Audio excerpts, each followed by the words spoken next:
Children's, आज मैं आपको पाठ 11 पढ़ाऊंगी। वाक्य विचार। भाषा की मुख्य इकाई वाक्य है। बच्चों, हमें अपने मन के भावों एवं विचारों को दूसरों तक पहुंचाने के लिए वाक्यों का सहारा लेना पड़ता है। क्या आप जानते हैं कि वाक्यों का निर्माण सार्थक शब्दों से होता है? वाक्य किसी भी भाव एवं विचार को स्पष्ट रूप से प्रकट करने में समर्थ होते हैं। जैसे हमारी वृद्धि और विकास भोजन पर निर्भर करता है। खान पान में सावधानी रखने पर ही हम स्वस्थ रह सकते हैं। सूरज पूरब में निकलता है। गोस्वामी तुलसीदास ने श्री रामचरितमानस की रचना की। उपयुक्त चारों वाक्य अनेक सार्थक शब्द समूहों से बने हैं, जिनसे स्पष्ट अर्थ निकलता है। इन शब्द समूहों के बाद विराम चिन्ह है, अतः ये पूर्ण वाक्य हैं। इस प्रकार सार्थक शब्दों का अपेक्षित अर्थ देने वाला व्यवस्थित समूह वाक्य कहलाता है। कुछ उदाहरण देखिए। लिखा है, अरे अखिल तुम क्या कर रहे हो? मैं पढ़ रहा हूँ। फिर, अरे अखिल तुम क्या कर रहे हो? पढ़ना होमवर्क। तो इन शब्दों से अखिल के पूर्ण भाव आसानी से स्पष्ट हो रहे हैं, अतः ये वाक्य हैं। और दूसरे वाले में क्या है? इन शब्दों से अखिल के पूर्ण भाव आसानी से स्पष्ट नहीं हो रहे हैं। तो बच्चों, वाक्य के शब्दों को सही क्रम में संयोजित करने तथा स्वाभाविक गति में बोलने पर बात पूरी तरह समझ में आ जाती है। अब पढ़ते हैं वाक्य के अंग। संरचना की दृष्टि से वाक्य के दो अंग होते हैं, उद्देश्य तथा विधेय। उद्देश्य क्या होता है? वाक्य में जिसके संदर्भ में कुछ कहा जाता है उसे उद्देश्य कहते हैं। और विधेय होता है वाक्य में कर्ता या उद्देश्य के बारे में जो कुछ कहा जाता है उसे विधेय कहते हैं। जैसे उद्देश्य क्या है हमारा, इसमें देखिए विपिन। फिर विधेय गेंद से खेल रहा है, जिसके बारे में कहा जा रहा है वो उद्देश्य है, और जो कहा जा रहा है वो विधेय है। बच्चों, वाक्यों की रचना करने के लिए उद्देश्य मतलब कर्ता जो काम कर रहा है वो, तथा विधेय क्रिया जो काम हो रहा है वो का होना बहुत ज़रूरी होता है। लेकिन कभी कभी वार्तालाप करते समय हम कुछ वाक्यों को बिल्कुल छोटा बना देते हैं। जैसे ये कैसे, कौन, धन्यवाद, जाओ, क्यों नहीं। ये सभी एक या दो पदों वाले वाक्य हैं, लेकिन अर्थ को स्पष्ट करने में समर्थ हैं। यदि इनको वाक्य में आगे पीछे कर दिया जाए तो वाक्य स्पष्ट और पूरा प्रतीत होता है। जैसे देखिए, यह कैसे पहले हमने कहा था तो उसका बना है अरे ये कैसे हो गया।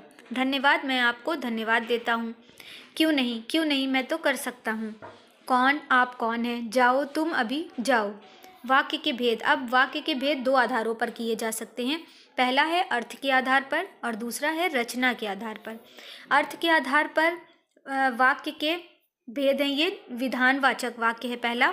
वे वाक्य जिनमें क्रिया के सामान्य रूप से होने और करने का बोध होता है विधानवाचक वाक्य कहलाते हैं। जैसे विपुल घर जाता है, पंडित जी ने पूजा की। मतलब जो हम साधारण वाक्य बोलते हैं वो होता है विधानवाचक। फिर आता है हमारा निषेधवाचक वाक्य। निषेध से ही समझ में आ जाता है कि इसमें नहीं का इस्तेमाल किया जाता है। वे वाक्य जिनमें क्रियाओं द्वारा कार्य न होने के भाव का बोध होता है निषेधवाचक वाक्य कहलाते हैं। जैसे आज वर्षा नहीं हुई, कृपया आप यहाँ मत बैठिए। फिर विस्मयवाचक। विस्मयवाचक क्या आप समझ गए होंगे? विस्मयवाचक जो हमारे मन के भाव प्रकट करता है, विस्मय वो होता है।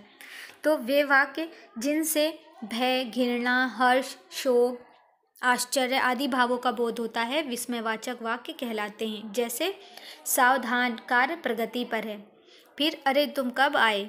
फिर है संदेहवाचक। संदेह का भी आपको समझ में आ गया होगा। संदेह मतलब क्या होता है? जब किसी चीज़ की शंका होती है हमें, तो वे वाक्य जिनसे कार्य होने के प्रति संदेह और संभावना का बोध होता है संदेहवाचक वाक्य कहलाते हैं। जैसे शायद आज वर्षा होगी, हो सकता है कि तुम अनुत्तीर्ण हो जाओ। फिर है आज्ञावाचक वाक्य। वे वाक्य जिनसे आज्ञा, आदेश, निवेदन आदि का बोध होता है आज्ञावाचक वाक्य कहलाते हैं। जैसे कक्षा में अधिक नहीं बोलना चाहिए, कृपया आप हमारा निवेदन स्वीकार कीजिए। फिर इसके बाद है संकेतवाचक। ठीक है, संकेत का मतलब क्या होता है? इशारा या किसी भी विषय का मतलब किसी को किसी चीज़ का इशारा देना, संकेत करना। वे वाक्य जिनमें क्रिया के विषय में शर्त का बोध हो। ठीक है, शर्त का बोध होता है संकेतवाचक वाक्य कहलाते हैं। जैसे यदि तुम कहोगे तो मैं दिल्ली चला जाऊंगा, अगर सच बोल देते तो परेशानी नहीं होती। दूसरा है इच्छावाचक वाक्य। वे वाक्य जिनसे इच्छा या कामना करने का बोध होता है इच्छावाचक वाक्य कहलाते हैं। जैसे आप ठीक हो जाइए तब काम पर आइए, काश तुम मुझे पहले बता देते। प्रश्नवाचक वाक्य, प्रश्न का मतलब ही क्वेश्चन है, तो जो क्वेश्चन वाले वाक्य होते हैं वो इसमें आते हैं। वे वाक्य जिनसे प्रश्न करने के भाव का बोध होता है प्रश्नवाचक वाक्य कहलाते हैं। जैसे कि मम्मी आपने मेरी बुक कहाँ रखी, क्या तुम बारिश में भीगते जाओगे। फिर है रचना के आधार पर, तो रचना के आधार पर केवल 3 वाक्य के भेद होते हैं, सरल वाक्य, संयुक्त वाक्य और मिश्र वाक्य। सरल वाक्य जो हम नॉर्मली वाक्य बोल देते हैं, जैसे वाक्य जिनमें केवल एक ही क्रिया होती है, ठीक है, जिनमें एक ही क्रिया होती है, सरल वाक्य कहलाते हैं। जैसे विपुल ने अच्छा नाटक किया, ड्राइवर ने गाड़ी बहुत तेज चलाई। संयुक्त वाक्य वे वाक्य जिनमें आए सभी उपवाक्य समान स्तर के होते हैं, संयुक्त वाक्य कहलाते हैं। जैसे सुमित बैठा और विपुल आया, बिजली नहीं आई इसलिए मैंने मोमबत्ती जलाई। ठीक है, दोनों उपवाक्य समान स्तर के हैं। फिर है मिश्र वाक्य, वे वाक्य जिनमें आए उपवाक्यों में एक मुख्य उपवाक्य हो और शेष उस पर आश्रित हो, मिश्र वाक्य कहलाते हैं। जैसे जो सत्य बोलेगा उसकी जीत अवश्य होगी। जैसे कहा गया है ना, एक उपवाक्य जिनमें उपवाक्य की एक मुख्य उपवाक्य हो, तो मुख्य क्या है, सत्य, और उपवाक्य क्या है, जीत।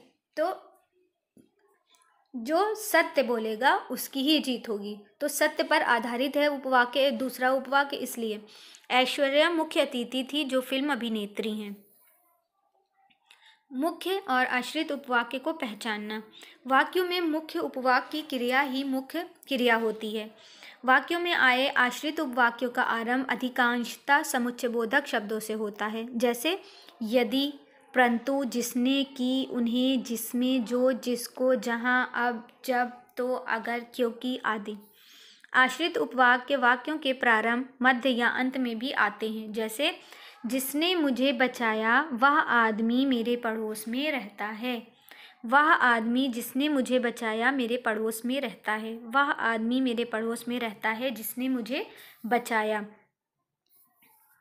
तो बच्चों, आपने देखा कि आश्रित उपवाक्य जिसने मुझे बचाया पहले वाक्य के आरंभ में, दूसरे वाक्य के मध्य में और तीसरे वाक्य के अंत में आया है।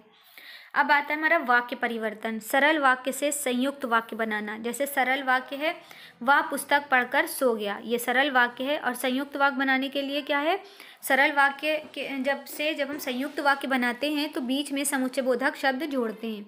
तो उसने पुस्तक पढ़ी और सो गया, और जो है वो समुच्चयबोधक शब्द है, इसको हमने इसमें जोड़ दिया तो ये संयुक्त बन गया। फिर सरल वाक्य से मिश्र वाक्य बनाना, परिश्रमी बच्चे अवश्य सफल होते हैं, ये सरल वाक्य है। मिश्र वाक्य बनाने के लिए हम इसमें क्या करेंगे, जो बच्चे परिश्रम करते हैं वे अवश्य सफल होते हैं, सफल अवश्य होते हैं। ठीक। फिर संयुक्त वाक्य से मिश्रित वाक्य बनाना, यहाँ गंदगी है अतः बैठा नहीं जाता, ये क्या है, संयुक्त वाक्य है।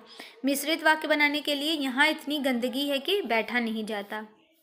संयुक्त व मिश्र वाक्य से सरल वाक्य बनाना, आप घर जाइए और आराम कीजिए, ये संयुक्त वाक्य है, इससे सरल वाक्य बनाएंगे, आप घर जाकर आराम कीजिए। फिर है मिश्र वाक्य से सरल वाक्य बनाना, तो पहला मिश्र वाक्य है जो काले रंग की साइकिल है वह मेरी है। तो फिर सरल वाक्य कैसे बनाएंगे, मेरी साइकिल काले रंग की है। ठीक है, इस तरह आपको बनाने हैं और भी शब्द।